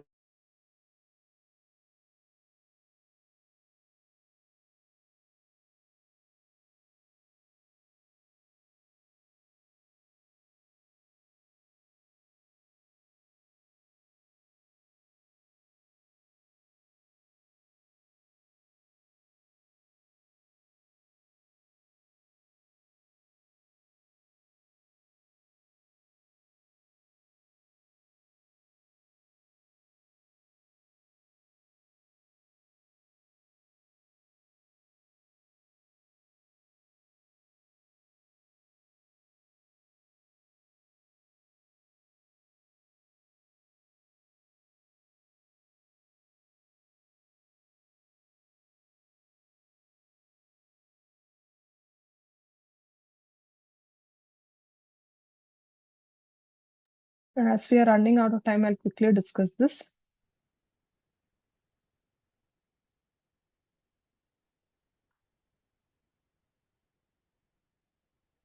No problem. So if you have a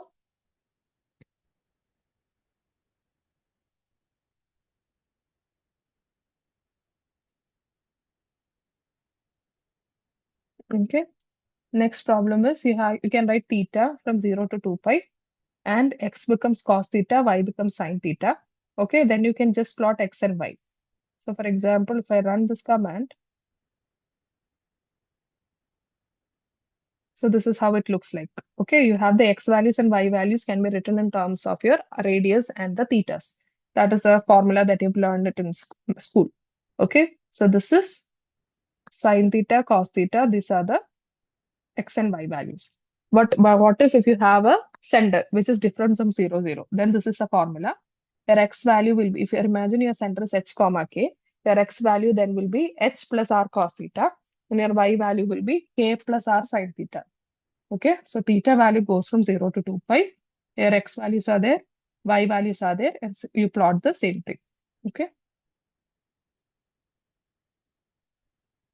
you get the center to be, I think it's 1, 2 is the center. Am I right?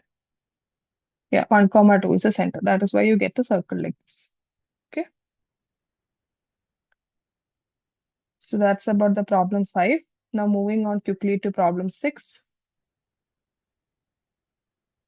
Okay, generate random temperatures from 15 to 30 degrees Celsius in a month. That is 30 entries has to be there.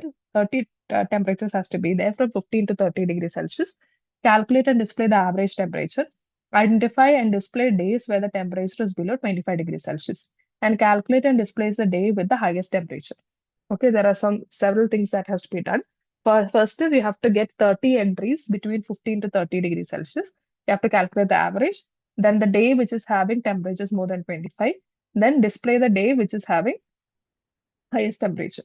So if you have to random temperatures, if you have to generate, there is an inbuilt Matlab command which is called as a rand. Okay, we'll quickly see how to work with it. Okay, so what happens in rand is, I'll just show you how help rand. See, it generates uniformly distributed pseudo-random numbers. If you have to generate between a particular interval, this is how to use it. Generate values from a uniform distribution from an interval a comma b. If that is an interval, you can generate numbers like this. A should be the starting of the interval, b minus a, that is the difference of the interval. And rand, here you have to give how many entries you need. So in our case, it has to become between 15 and 30, and 30 entries are required. So this is a formula. Okay. Now when I run this, I get like 30 entries here, 30 temperatures here. Okay. To calculate the average, that's an inbuilt Matlab command mean. So I can directly use that mean of these temperatures. I get the average, it is saved in the variable average temperature. So that is 21.5790. Okay. Now apart from this, I can just display here. Display command is also here. Display the average temperature is in degrees Celsius. Okay, you have the command here. Now I have to find the temperatures that are above 25 degrees Celsius. So I'm checking the threshold to 25 degrees Celsius. And what I do is I have an inbuilt command find. Okay, it calculates it checks if this condition is true. If this condition is true, it prints those indexes. Okay, if daily temperature is greater than threshold, I'll just show you how this works. So it will give you the indexes where the condition is true. It was true for the second index. Let's go check. Yeah, for the second index, it is above 25 degrees Celsius. It is true for the third index. It's true for the third index. So it will give you indexes where this condition is true. Okay, indexes of this daily temperature where the condition is true. In our case, this index is equivalent to the day number also. That is why we got it right. Now, you can just print it here. Okay, this is just a printing statement. Now you have to calculate the maximum. Okay, for that, there is an inbuilt Matlab command max. How do you use it is, you can type max here, help max, and you will see if you have something, you have to calculate the max. If you have to just keep the vector inside the command max. If you want to see at what index that is being done, it has to be m comma I max x. So what happens is the maximum value of x will be saved in the variable m, and the index at which the maximum occurs, that will be saved in the variable I. We use the same theory here. We use max daily temperatures. The maximum daily temperature will be saved here in the first variable max temperature. And the index at which that maximum daily temperature occurs will be saved here in this variable max day. Okay, I'll run this also. You will see day with the highest temperature is day 12, and it has been printed. I hope this is clear. This is the total code. And quickly, we have one more question. So this is, we have to generate a x vector so that you get 200 equidistance points from 10 to 50. Define the function that is log ax, where a has to be 10 and 20. Now we have to plot both the functions on a single plot, and you can use a cell array for making the legend. Okay, so let's do that. You have to create two plot. That is, one has to be log 10x, and other has to be log 20x, and the x has to be generated between 10 to 50 equidistant 200 points. Okay. So let me open the.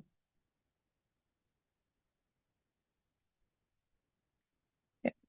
This is how we do it. If you have to have equidistant points, you can choose linspace. You give the starting value, ending value, and how many entries you want. You want 200 entries. Okay. And the first function is log a1x. A1x means a value, a1 first value is 10, or else you can directly enter log 10x and log 20x. That is also completely fine. So that is your two functions. Okay. How do you plot it? You can plot first plot. Okay. Uh, just a second. Okay, if you want to plot it separately, what you do is figure means it will open a figure for you. Okay, that is a MATLAB command for opening a figure, a new figure, a blank figure. For example, see, it will be a blank figure like this. That's what this command figure does. Now I'm doing plot x1, x and f1.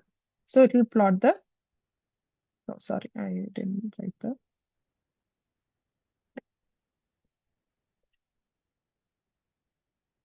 So this is what happens. Okay, it will open, first it will be a blank figure, and on top of that, the plotting will be done. Next is I'm giving the x label and y label. You can see X label and Y label is there. Then hold on. Hold on means hold on to the same figure. Okay. The next plot should not be in a different figure. Hold on means do it on the same figure. Okay. Hold on. Again, plot XF2. Now we will see that line on the same figure. Okay. This is one way to do it. Okay.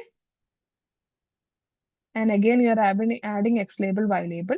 And legend, as I said, you can put it as a cell array. This is your first legend, second legend. Cell array means same thing. Strings, you can put it in a curly bracket. And you put that in the command legend. The cell array has to be put in the legend command.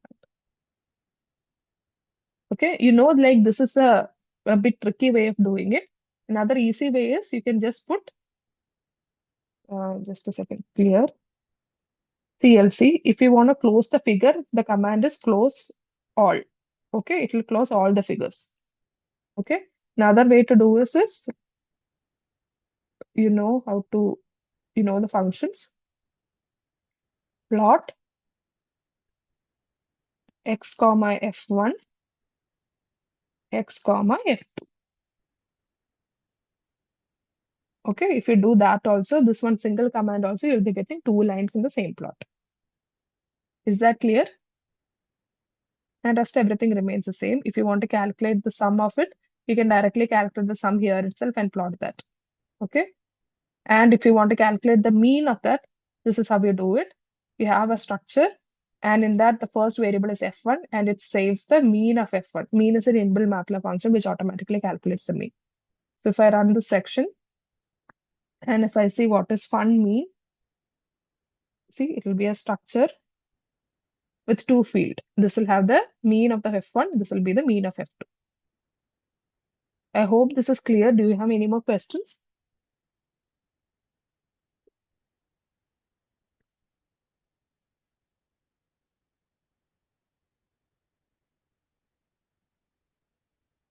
Okay.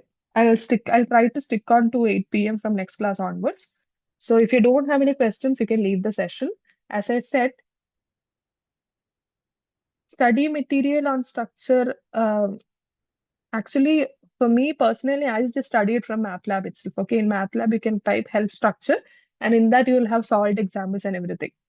Okay, that's how I learned it. Apart from that, I didn't do any I didn't refer to any extra study materials. I think that is enough. Okay, for you to understand. You'll have enough practice problems also. So apart from that, if you don't have any queries, as I said, you will be able to see the recordings in the portal. I'll upload it soon. I've not got so this is like okay, this sheet you'll be able to see. To go to MATLAB programming, problem solving session. Okay, click here. You'll be able to see this link. So far, I have some permission issue. I'm not able to log in properly. I'll discuss with the NPTEL team. And as soon as I get the login permissions, I'll be giving the Just a second. Yeah, I'll be giving the YouTube link. I'll be giving the presentation that I shared with you right now. Okay. So I'll be doing it every week. Just give me like 1 or 2 days. Okay. I'll be uploading the recordings. I hope that is clear. If you don't have any doubts, I'll just wait for 2 more minutes and then I'll end the session. If you have any doubts, you can just unmute yourself and ask or just put it in the chat box.